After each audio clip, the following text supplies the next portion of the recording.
win နဲ့ high နဲ့အကြောင်းပြောပြအောင်မယ်နော်အဲ့တော့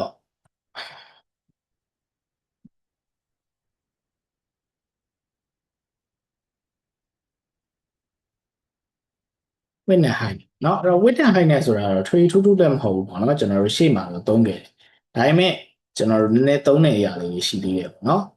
ထားပါတော့ကျွန်တော်တို့ဒီမှာ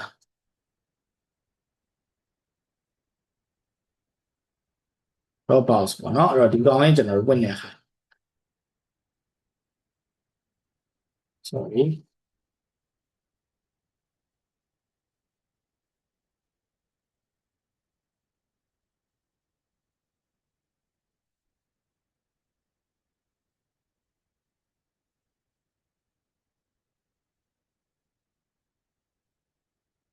ဆိုရင်ကျွန်တော်တို့ဒီပမာဏပေါ့နော်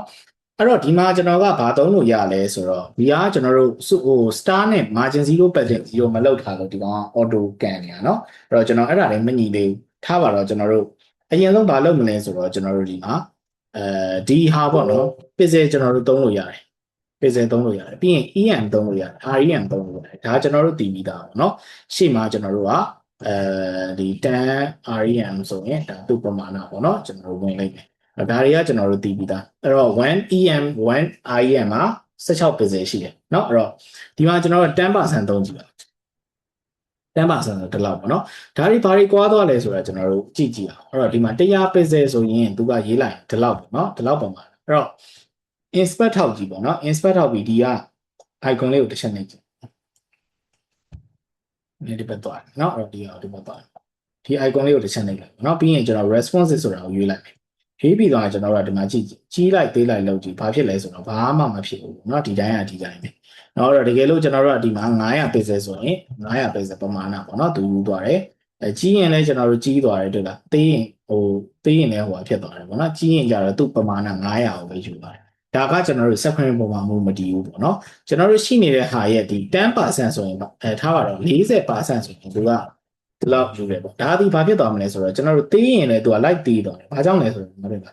screen သေးတဲ့အတွက်သူကရှိနေတဲ့ပေါ့နော်သူတွက်သွားတာရှင်းတယ်ကျွန်တော်တို့ဒီရှိနေတဲ့ screen ရဲ့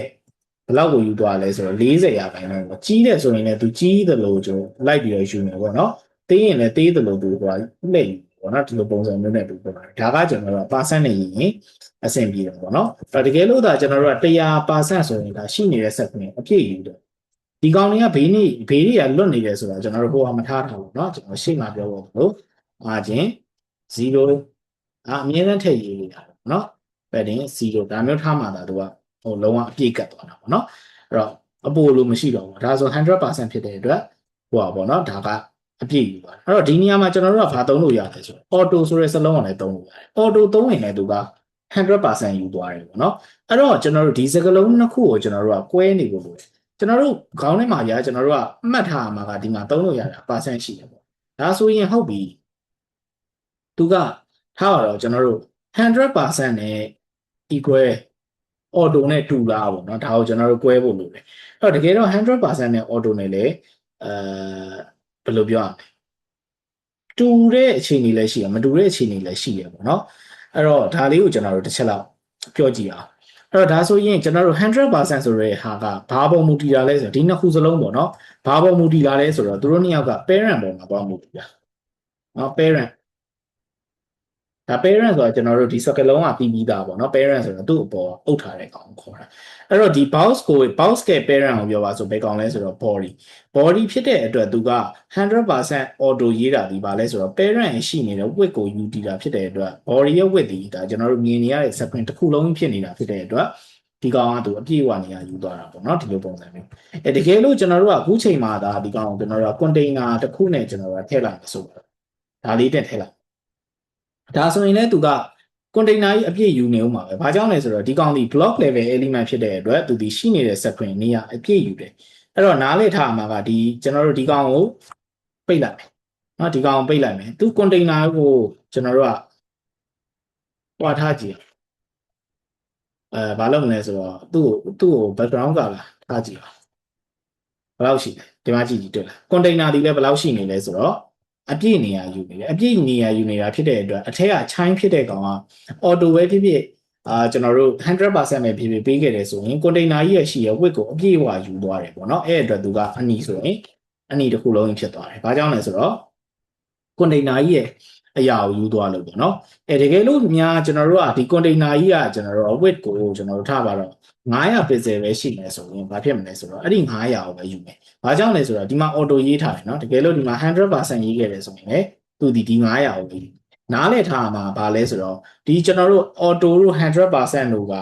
ရေးလိုက်ပြီဆိုတာနဲ့ तू ကဘယ်ကောင်ပေါ်မှာမိခိုတာလဲဆိုတော့ကျွန်တော်တို့လိုခုန pixel လိုမျိုးအတိအကျလောက်တာမဟုတ်တော့ဘဲနဲ့ तू ကဘယ်ကောင်မှမိခိုတာလဲဆိုတော့ parent ကြီးမှာဘယ်လောက် weight ရှိလဲဥပမာ weight က900ရှိရင်900ယူမယ်1000ရှိရင်1000ယူမယ်ဒါလေးကိုကျွန်တော်တို့နားလည်စေချင်တာပေါ့နော်အဲ့တော့ဒီ parent ကြီးမှာဘယ်လောက်ရှိလဲဒီဟာရဲ့ပမာဏကို तू ကယူပြီးတော့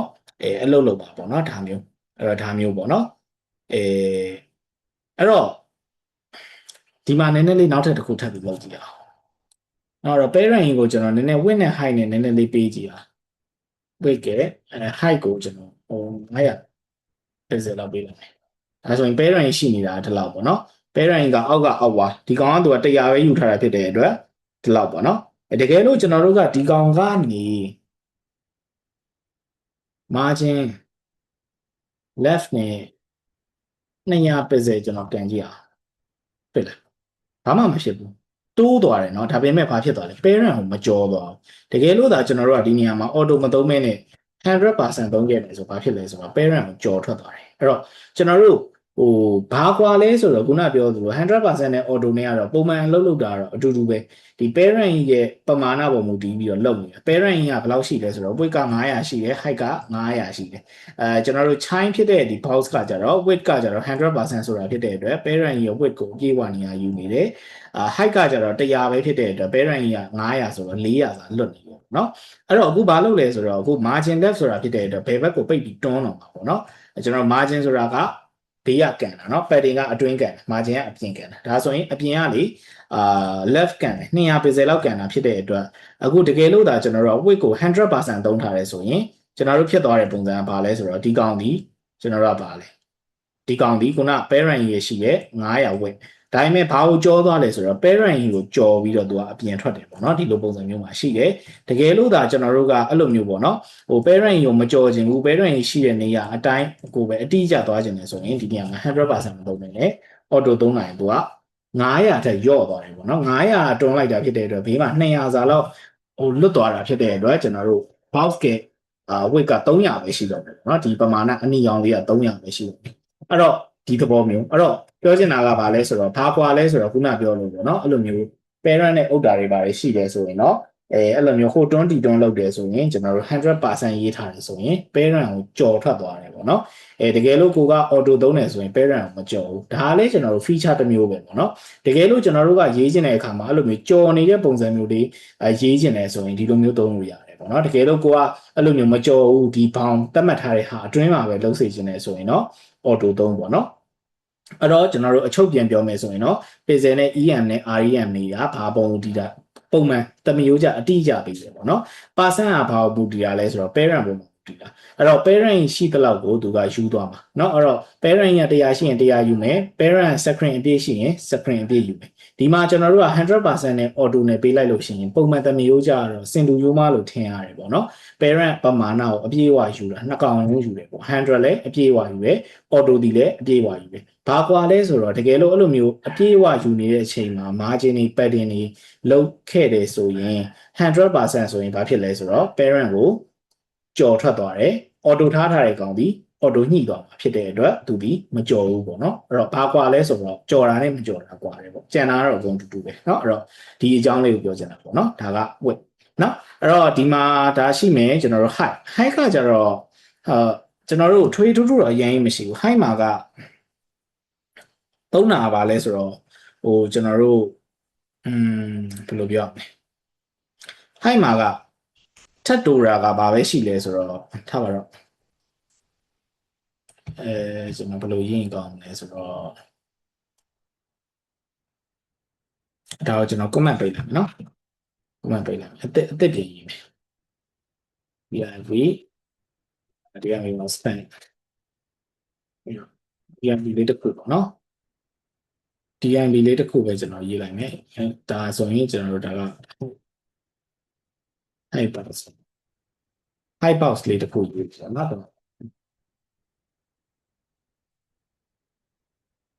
high ကလည်းပါလဲဆိုတော့ကျွန်တော်တို့ဘယ်လိုပြောအောင်လဲကျွန်တော်တို့ဒီ parent ကိုပဲမူတည်တဲ့ပုံစံမျိုးလဲကျွန်တော်တို့ရေးလို့ရတယ်ပေါ့နော်အဲ့တော့ဒီမှာ wait ကိုကျွန်တော် auto ပေးထားတယ် auto ဆိုတာဖြစ်တဲ့အတွက်သူဒီ 100% မမြင်ရတာဖြစ်တဲ့အတွက် background color ပေးလိုက်ပါတော့ဒါဆိုရင်မြင်ရတယ်เนาะအဲ့တော့height မပါသေးလို့မပေါ်သေးဘူးပေါ့เนาะ height ကိုကျွန်တော်250လောက်ပေးလိုက်ရင်ဒါသူပေါ်လာလိမ့်မယ်ဒီလိုသဘောမျိုးပေါ့เนาะ parent ရှိကြလောက်နေရယူတယ်အဲ့တော့ထုံးစံအတိုင်းကျွန်တော်တို့ဘာတွေပေးလို့ရလဲဆိုတော့50%လို့ဘာလို့ကျွန်တော်တို့ပေးခြင်းဒီမှာတော့ပေးလို့မရဘူးပေါ့เนาะအဲ့တော့ကျွန်တော်တို့ကဒီမှာ pixel တွေပေးလို့ရတယ်400 pixel တွေပါတယ်ပေးလို့ရတယ်ခုနကလိုကျွန်တော်တို့က percent နော် percent ဆိုတာက horizontal မှာအလုပ်လုပ်တယ်ကျွန်တော်တို့ရှိနေတဲ့ horizontal ကိုကျွန်တော်တို့ဘာနဲ့ပေးလို့ရလဲဆိုတော့ကျွန်တော်တို့ percent နဲ့ကျွန်တော်တို့ပေးလို့ရတယ်ဒါပေမဲ့ဒီ vertical မှာကျတော့ percent အလုပ်မလုပ်ခုနပြောလို့ကျွန်တော်တို့ဒီမှာ200ဆိုရင်ထားပါတော့50 20% တော့ပါတော့ကျွန်တော်တို့သွားပေးအလုပ်လုပ်လားဆိုတော့အလုပ်မလုပ်ဘူးဘာကြောင့်လဲဆိုတော့ height ဖြစ်နေလို့အလုပ်မလုပ်တာအဲ့တော့ဒါဆိုဟုတ်ပြီကျွန်တော်တို့ကခုနလိုပေါ့နော်percent ဆိုတဲ့သဘောကလည်းရှိနေတဲ့ screen ရဲ့ဘယ်လောက်ရာခိုင်နှုန်းဆိုတဲ့အရာကိုယူတယ်ပေါ့ height မှာလည်းအဲ့လိုမျိုးရှိနေတဲ့ screen ရဲ့ဘယ်လောက်ပမာဏကိုယူမယ်လို့သတ်မှတ်ချင်တယ်ဆိုရင် height မှာကထပ်တိုးနေတယ်ဘာသုံးလို့ရလဲဆိုတော့ဒါကတော့ကျွန်တော်တို့ pH ပဲ REN နဲ့ EN ဒါကတော့ပုံမှန်ပေါ့နော် percent သုံးလို့မရဘူးဘာသုံးလို့ရလဲဆိုတော့ VH ဆိုတာသုံးလို့ရတယ် VH ဆိုတာဘာလဲဆိုတော့ vertical height ဖြစ်တာဖြစ်တဲ့အတွက် downlight ကိုသူကပြောတာပေါ့နော်အဲ့တော့ရှိနေတဲ့ screen ကြီးထားပါတော့ကျွန်တော်တို့က50တဝက်လိုချင်တယ်ဆိုရင် percent နေမှာ VH သုံးလို့ရတယ် VH ဆိုတာရှိနေတဲ့မြင်ကွင်းတဝက်ပေါ့နော်ဒါဆိုကျွန်တော်တို့မြင်ကွင်းရဲ့တဝက်ကိုယူပါတာအဲ့တော့10% ရေးခြင်း10 VH ပေါ့ဒါမျိုးရေးလို့ရတယ်အပြည့်အဝယူခြင်း100 VH ပေါ့ဒါဆိုရင်အပြည့်ယူသွားတာပေါ့နော်အဲ့လိုပုံစံမျိုးနဲ့ကျွန်တော်ယူလို့ရတယ်နောက်တော့ရှိနေတဲ့ screen ရဲ့ပမာဏဘယ်လောက်ပေါ့နော်အဲ့တော့100ဆိုတာမြင်နေတဲ့မြင်ကွင်းရဲ့အပြည့်ပေါ့နော်အဲ့လိုပုံစံမျိုး VH ဆိုတာ vertical height ပေါ့နော်ဒါနဲ့ကျွန်တော်တို့သုံးလို့ရတယ်ဒါလေးပါပဲ height ကတော့ထွေထူးထူးမရှိဘူးပေါ့နော်ကျွန်တော်တို့ parent ရှိနေတဲ့ auto တွေပါသုံးခြင်းလဲသုံးခြင်းလဲသုံးပေါ့နော်ရတယ် auto ဒီလဲကျွန်တော်တို့ထုံးစံတိုင်း auto ဆိုတာ parent ရဲ့ပမာဏကိုယူတာဖြစ်တဲ့အတွက်သွားလို့ရတယ်အဲ့တော့ဒီမှာကျွန်တော်တို့ auto ဆိုတာ parent မရှိနေဘူးပေါ့နော်မရှိနေလို့အဲ့တော့ဒီမှာဒီက VH ပေါ့နော်ဒါမျိုးကျွန်တော်တို့သုံးတာအဲ့တော့ VH ပဲသုံးတာများပါတယ်နောက်တော့ဒါကကျွန်တော်တို့ scroll ဆွဲရင်ပါတယ်เนาะကျွန်တော်တို့ဒီမှာ body ကိုကျွန်တော် scroll ဆွဲတယ် body ကိုကျွန်တော်တို့ကheight ကို9000 pixel လောက်ထားလိုက်ဒါဆိုရင် scroll ဆွဲလို့ရတယ်ဒီမှာတွေ့လား scroll ဆွဲလိုက်ရင်ဘာဖြစ်သွားလဲပါသွားတယ်ပေါ့เนาะမြင်ရတာနားလည်ထားမှာ100 VH ဆိုတာကဘာလို့ဆိုလိုတာလဲဆိုတော့ကျွန်တော်တို့ဘယ်လောက်မြင်နိုင်လဲမျက်စိနဲ့ဘယ်လောက်မြင်နိုင်လဲမြင်နေတဲ့ပမာဏအပြည့်အဝကိုခေါ်တာပေါ့เนาะအဲ့တော့ဒီမှာကျွန်တော်ဒါပိတ်လိုက်ပြီဒါဆိုရင်ကျွန်တော်တို့ဘယ်လောက်မြင်ရလဲကြီးချင်းသေးချင်းကျွန်တော်တို့ကသူ့ဘာလို့လုံးမှာပဲเนาะweight ကို auto ထားတာဖြစ်တဲ့အတွက် 100% အပြည့်ယူနေမယ် height ကို100 VH ပေးတာဖြစ်တဲ့အတွက် vertical အပြည့်ယူနေမယ်တကယ်လို့ vertical ကျော်သွားပြီဆိုရင်ဒီမှာတွေ့လားသူက scroll ဆွဲလိုက်လို့ရှိရင်ကျသွားတယ်ကျွန်တော်တို့ကဒါ100ကျော်ထွက်သွားเนาะအဲ့လိုပုံစံအဲ့တော့ဒါမျိုးလေးသုံးလို့ကောင်းတယ်ပေါ့เนาะအဲ့တော့နောက်ပိုင်းဆိုရင်ကျွန်တော်တို့သုံးလာရတာရှိလာလိမ့်မယ်ပေါ့เนาะတကယ်လို့ဒီမြင်ကွင်းပေါ်မှာထားပါတော့ကျွန်တော်ဒီမှာအစမ်းရေးပြမယ်ပေါ့เนาะကျွန်တော်တို့4K ပေါ်ပြပါထားပါတော့ကျွန်တော်ဒီမှာအစမ်းရေးပြမယ်လိုနေရာမှာသုံးလဲဆိုတော့ထားပါတော့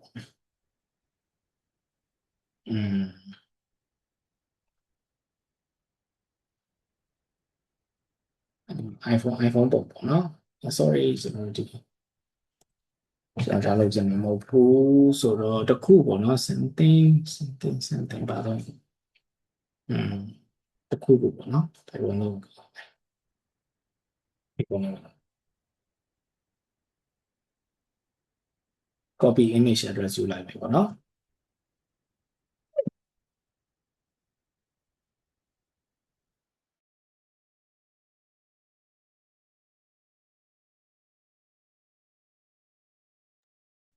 โอเคအဲ့တော့ဘာလုပ်ချင်လဲဆိုတော့ကျွန်တော်မြင်နေတဲ့ဒီနေရာကြီးမှာဘာသုံးချင်လဲဆိုတော့ဟိုကထည့်ချင်တယ်ပေါ့เนาะimage ထည့်ချင် image ထည့်ချင်လဲဆိုရင်ဘာလုပ်လို့ရလဲဆိုတော့ background image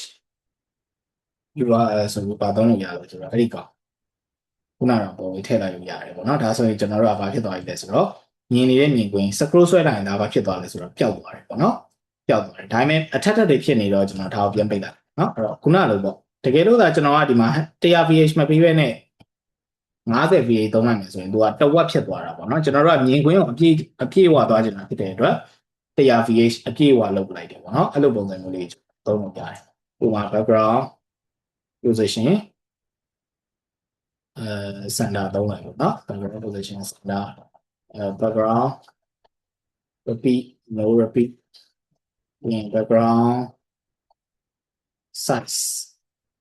ဒါဆိုရင်လုံးဝအပြည့်ပဲ 100% ပြည့်ပေါ့နော်ဒီလိုမျိုး scroll ဆွဲလိုက်လို့ရှိရင်ပျောက်သွားအဲ့တော့ဒီနေ့လေးဟိုဖြစ်ချင်ရင်ကျွန်တော်တို့ဒီမှာlinear gradient နဲ့ gradient နဲ့အဲ့ဒီဟုတ်ပေါ့နော်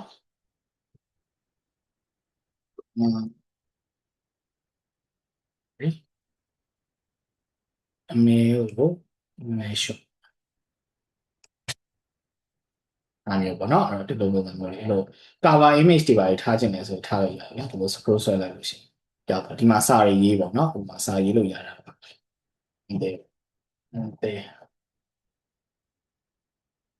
ီဆိုဒီမှာပေါ့နော်ဟုတ်ဒီမှာကျွန်တော်မလုပ်မလဲဆိုတော့ when လေးတစ်ခုပေါ့နော်ဒီ text ဒါအစမ်းရေးပြနော် where can from my website ဒါဆိုရင်ကျွန်တော်စာလေးရရှိတယ်နော်ဒီမှာမမြင်ရအဲ့တော့မလုပ်မလဲဆိုတော့ dot text ကိုကျွန်တော်ခုချိန်မှာလိုက်ဒါတော့ပြထားလို့နော်အဖြူထားလိုက်မယ်ဒီကောင်ဘာလုပ်မလဲဆိုတော့ကျွန်တော်မတင်ရသေးတာနော် position related ထားမယ်ဒီကောင် absolute ထားမယ်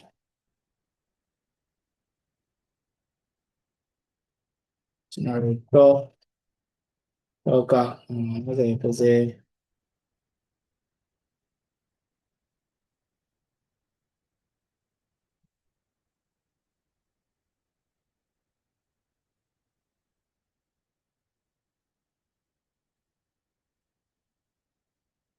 ဆိုင်နော်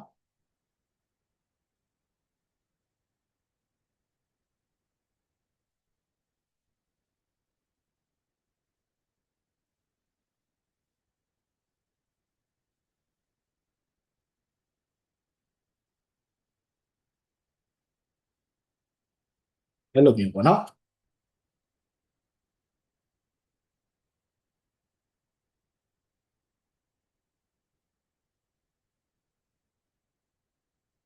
where can from our website ပေါ့နော်ဒါမျိုးလေးကျွန်တော်တို့က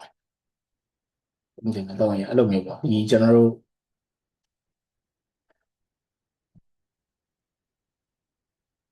ဒါမျိုးပေါ့နော်ကျွန်တော်တို့အဓိက cover photo လေးကျွန်တော်အဲ့လိုမျိုးသုံးတယ်တချို့ website တွေမှာလို့ရှိရင်လေဒီဘေးနားမှာကျွန်တော်တို့ရှိနေကျွန်တော်တို့ဘေးနားမှာ icon တွေပါမယ်ဒီလိုမျိုး scroll လေးဆွဲသွားရင်ကျွန်တော်တို့အောက်ကိုဆက်ရောက်သွားမယ်ပေါ့နော်အဲ့လိုမျိုးနေရာတွေမှာဘာသုံးလဲဆိုတော့ဒီကျွန်တော်တို့အခုတင်နေပေါ့နော်ဒီ width တွေ height တွေကျွန်တော်တို့သုံးတဲ့အခါမျိုးတွေကဒါမျိုးတွေမှာသုံးတာပေါ့နော်အဲ့တော့ပြောချင်တာကတော့ကျွန်တော်တို့ VH ဆိုတာ vertical height အပြည့်ယူပဲပေါ့နော်ဒါ horizontal မှာဆိုရင် percent သွားလို့ရတယ် vertical height မှာဆိုရင် percent သွားသုံးလို့မရဘူးအဲ့နေရာကကျွန်တော်တို့ဘာသုံးလဲဆိုတော့ VH ကိုသုံးတယ်เนาะဒါမျိုးလေးเนาะဒါလေးပါပဲ quick height ကသဘောတရားဒါပဲပေါ့နော်အဲ့တော့ဒီ100ရာခိုင်နှုန်းနဲ့ auto ဆိုတာ parent ပမာဏကိုယူတယ် 100% နဲ့ parent ပမာဏပဲဒါပေမဲ့ခုနပြောလို့ပေါ့နော်ဟို margin နဲ့ကန်နေဆိုရင်လွတ်ထွက်သွားတာတွေရှိတယ်ပေါ့နော်အဲ့လိုပုံစံမျိုးသုံးလို့ရပါတယ်နော်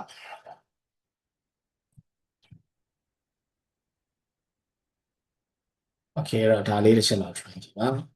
ဒီနေ့ကတော့ကျွန်တော်ဒီလောက်ပဲဖြတ်လိုက်ပါမယ်နော်ဟိုဒီအရာတွေတင်တော့မတင်ရသေးဘူးเนาะ background image တွေဒါကကျွန်တော်တမင်တကာထည့်ပြောပြတာထည့်ပြောပြရဲဆိုတာလည်းတခြားမဟုတ်ဟိုမြင်သာအောင်ပေါ့เนาะဟိုဘာကြောင့် VH ကိုသုံးတာလဲဆိုတဲ့အပေါ်မှာပေါ့เนาะကျွန်တော်တို့ဘယ်လိုအခြေအနေမျိုးတွေသုံးလို့ရလဲဆိုတဲ့ဟာလေးလည်းမြင်သာအောင်ပေါ့เนาะကျွန်တော်တခါလေးထည့်ပြောလိုက်တာပေါ့เนาะ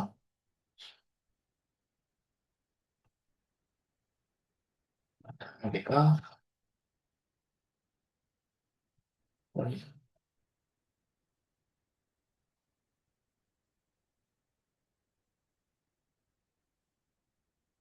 အဲ့တော့အဲ့ဟာလေးကတော့အိမ်မှာပဲရေးလိုက်တော့ပေါ့နော်အဲ့တော့ဒီနေ့တင်တဲ့ဟာမှာရောဘာတွေမေးချင်တာများရှိလဲဟုတ်အဲ့တော့ဒီဟာတွေကတော့မသိတဲ့ကိစ္စမရှိသေးဘူးเนาะကျွန်တော်တို့နောက်ရောက်မှာပဲအသေးစိတ်တော့เนาะအဲ့တော့အခုကတော့ကျွန်တော်တို့ဟောပါပေါ့เนาะဒီလိုမျိုးလေးပေါ်ရဲဆိုရတယ်เนาะအဲ့တော့ vertical height အဓိကတော့ဥပမာကိုကနည်းနည်း short ကျင်နေဟို50လောက်ပဲပေါ်ကျင်နေ50လောက်ပဲ short လိုက်ပါเนาะဒါဆိုရင်လည်းကျွန်တော်တို့50ဒီလိုတော့ရင်ဒါမျိုးဖြစ်เนาะဒါမျိုးပေါ့ဘာများမေးချင်တာများရှိဟုတ်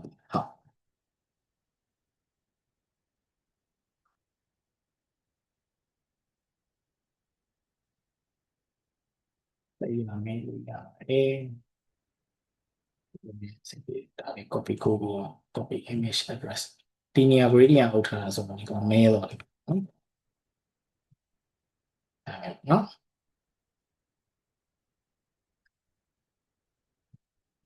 တော့ဗမာမေးဒီပေါ်